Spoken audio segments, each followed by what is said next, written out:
More than 50 light years from Earth, the telescope has located a world that glows like the emptiness of space. It's cloaked in oceans and continents.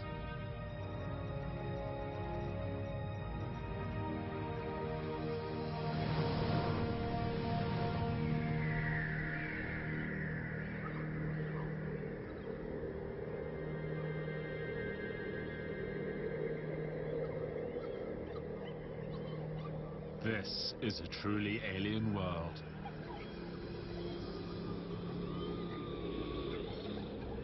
The air is so thick, humans could not survive here.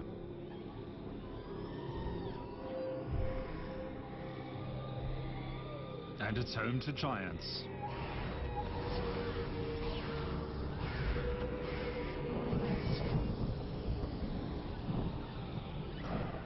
Terrifying predators dominate the skies.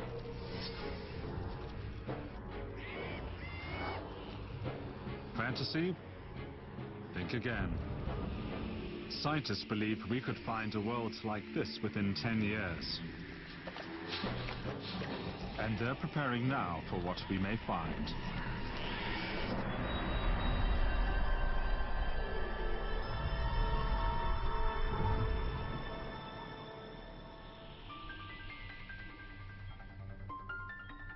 Some of the world's leading scientists have come to this specially designed lab to continue their investigation into what extraterrestrial life might be like and where in the universe we are most likely to find it.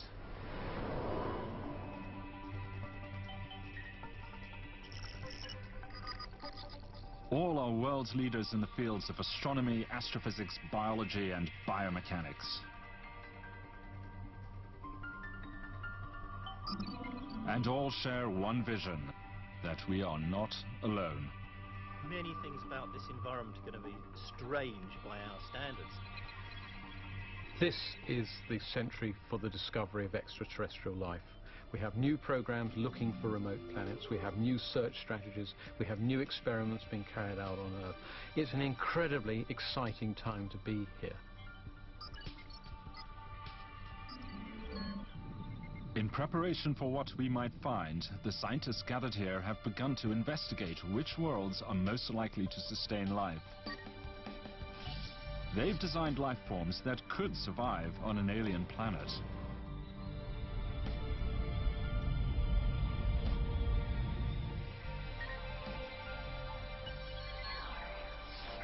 But where are we most likely to find life?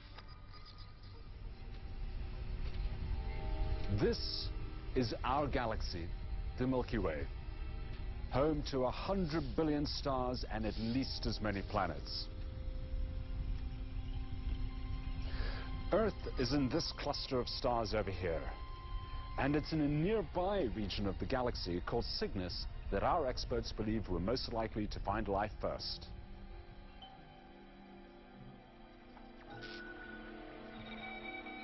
The idea that there might be life out there has been around for a long time. And what has changed is the realization that we have the technology now to answer the question.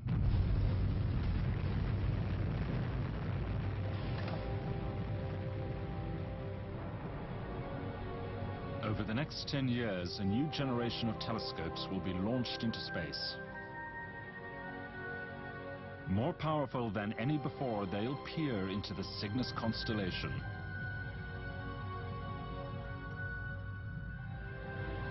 It's one of the densest areas of stars in our galaxy. If life is out there, our greatest chance of finding it will be here, simply because the number of stars is so great.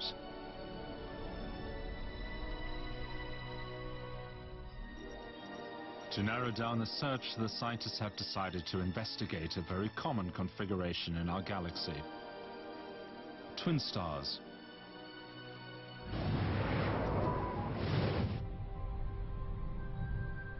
More than half of all stars are in fact twins.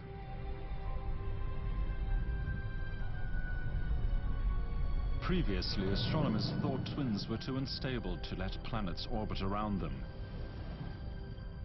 But it turns out that if the planet is far enough away from those two stars, or if it's orbiting one or the other of them, then indeed the orbits can be stable, and you can have worlds that stay in their orbits for billions of years and that could very well have life.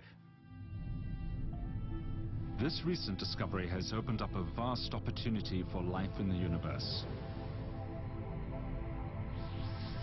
And the scientists will be looking for twin star solar systems like this.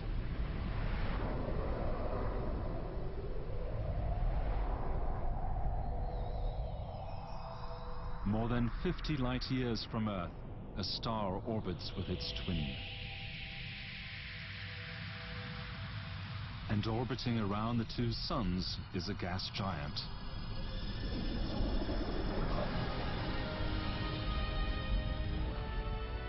A 1,000 times bigger than Earth, it's a violent, lifeless planet. But there's another world here.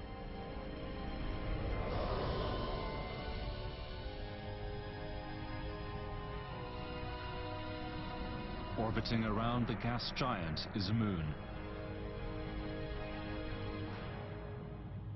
It's exactly the kind of world the astronomers hope to find. You could have a moon the size of Earth, big enough that it could have an atmosphere, that it could have an ocean, and one that could be supportive of life of all sorts, including very sophisticated life.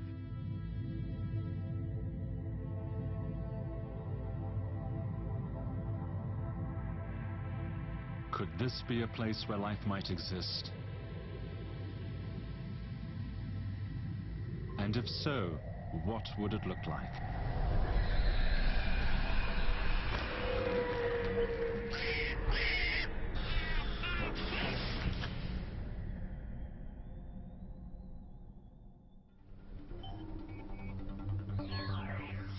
The astronomers and astrophysicists gathered here have begun a groundbreaking project. They're investigating every detail of what a habitable moon could be like.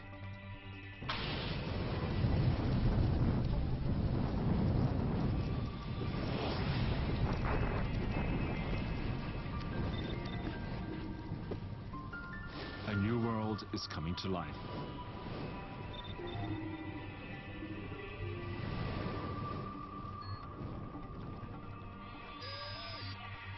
For life to survive, the moon will need a viable atmosphere and, most critically, water, the essential medium for all life.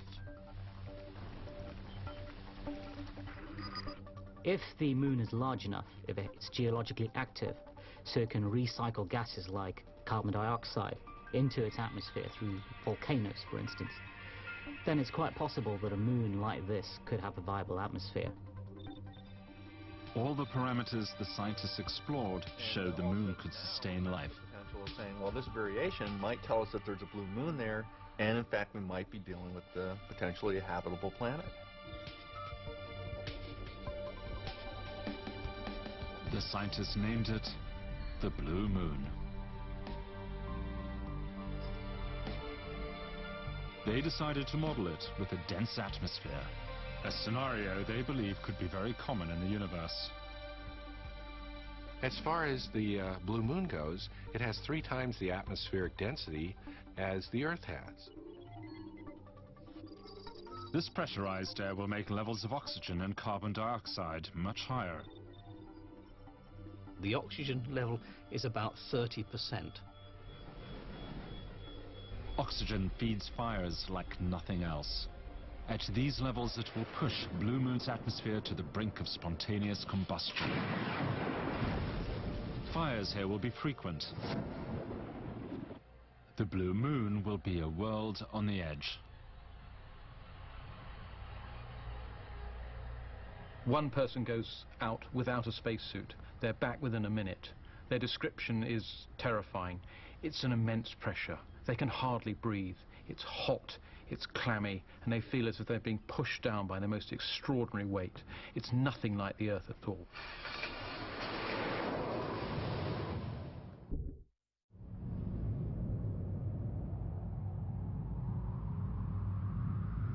You're about to visit a world scientists believe could exist in our galaxy. The Blue Moon.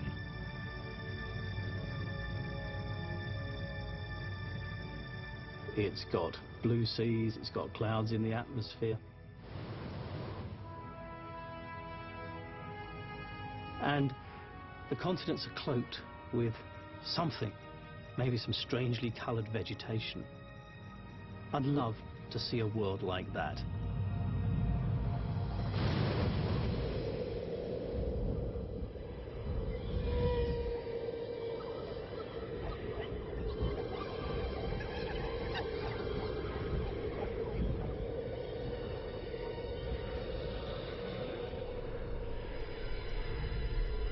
Sunrise on the blue moon.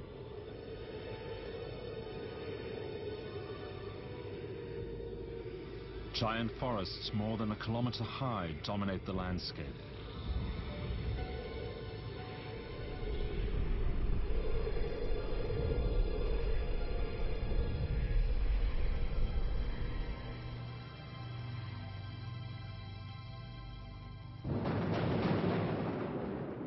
But this is a volatile world. Fires ignited by lightning and fueled by the high oxygen levels will be an extreme risk. Its dense atmosphere is like a gas ocean, and it will support some of the strangest aliens. Aliens that float, glide, and fly. The sorts of life forms on Blue Moon I think would be totally fascinating. When we look in the atmosphere, there's a sort of almost greenish haze. It's almost like a plankton. But beyond that, there are these immense shapes. Are they gliding? Are they flying? All we can tell is they must be very large animals indeed. It's far, far beyond anything we're familiar with. This is a genuinely alien world.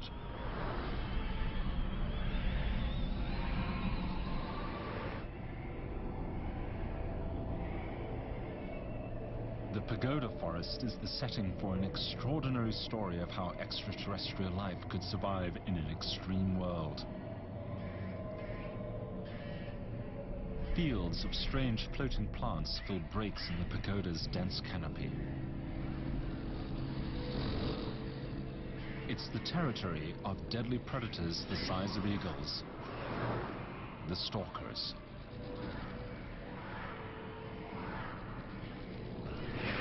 And they hunt giants.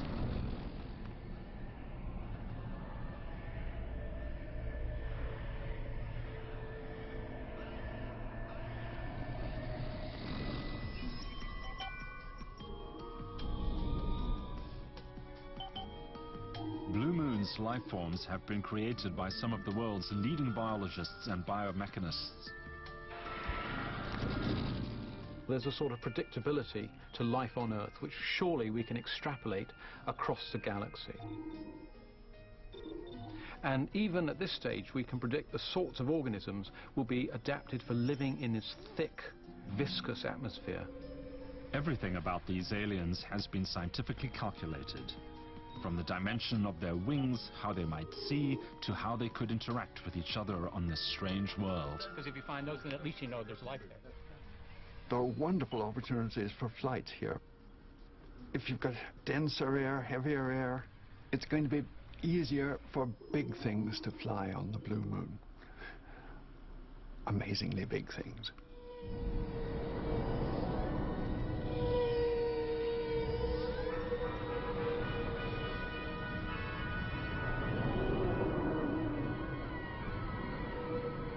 Soaring high above the pagoda forest are sky whales.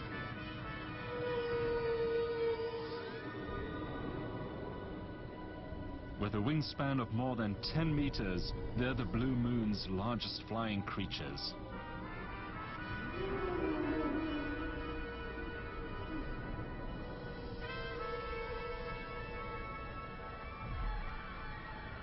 They're feeding on clouds of floating plants buoyed up by the dense atmosphere.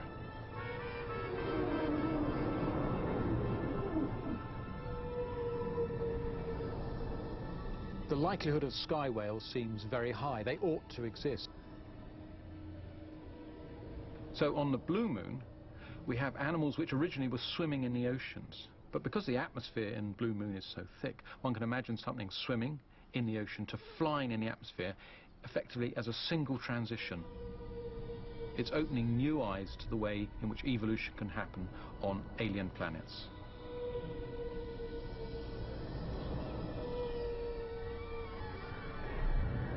Guided by their sonar, these gentle giants glide on the thermal updrafts.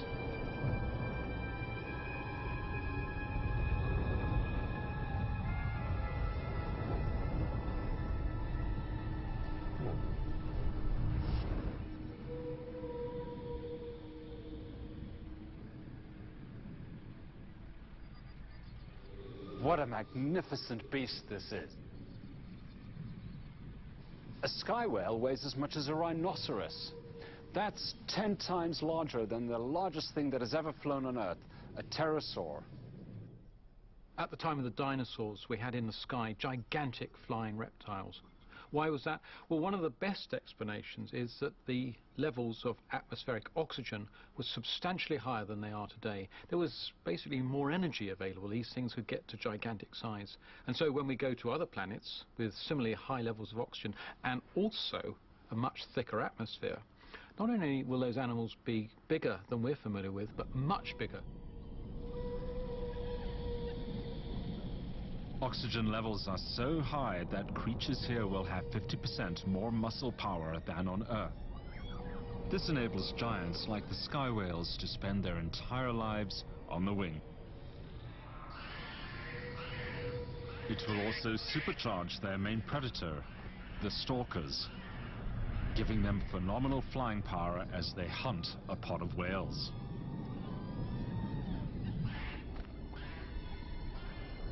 Soaring above the forest, the sky whales are safe as long as they stay high. The winds are faster here, making escape easier.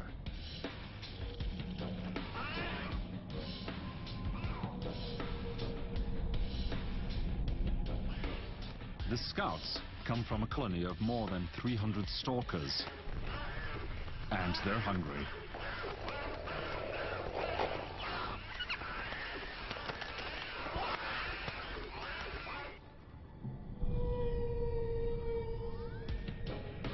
The scouts drop down beneath the pagoda canopy to avoid detection.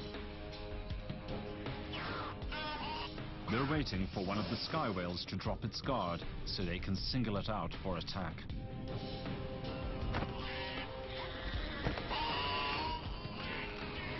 The stalkers have 3 eyes, giving them 360-degree vision, perfect for tracking the sky whales while maneuvering through this complex world.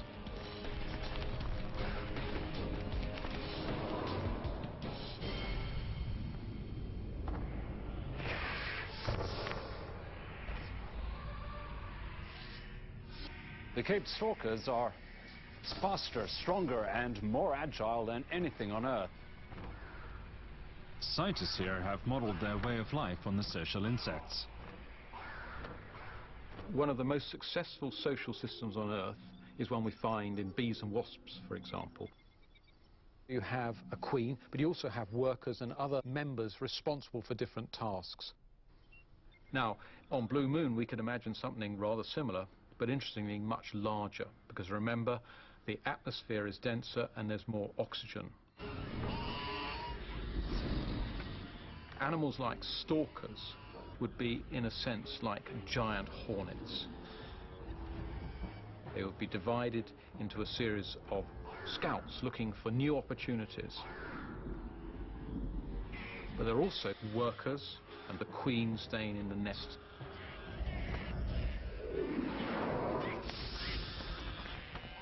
The workers are faster and stronger than the scouts. They're the stalker army, and they're waiting for the scouts' signal to attack. It's a very, very successful way to run a large colony and also to be very effective in cooperation, and that includes, of course, hunting. On the Earth, that same social organization is found not only in the insects, but extraordinarily even in the mammals. Now, if this has happened independently on Earth actually a number of times, then there's every reason to think it should occur elsewhere. The scouts are still doggedly tracking the whales. But they've adopted a risky strategy.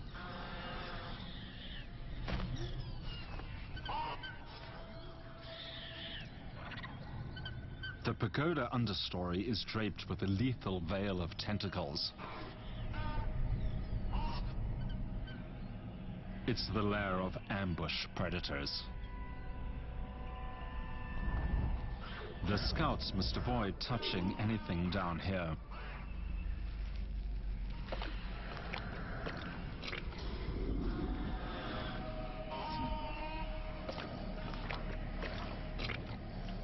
There will always be the hunter and the hunted. This battle for survival is a major force that has shaped the destiny of life on Earth. On the Blue Moon, scientists believe it will be no different. I think there's only one thing that we can say is going to be true of life everywhere. And that one thing is Darwinian evolution.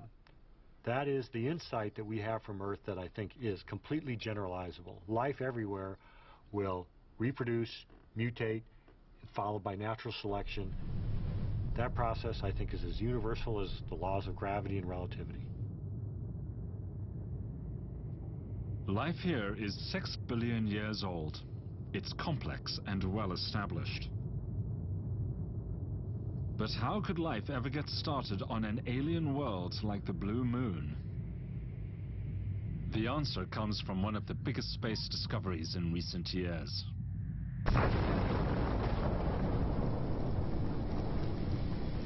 It happens when stars die. The supernova explosion is so bright it outshines entire galaxies.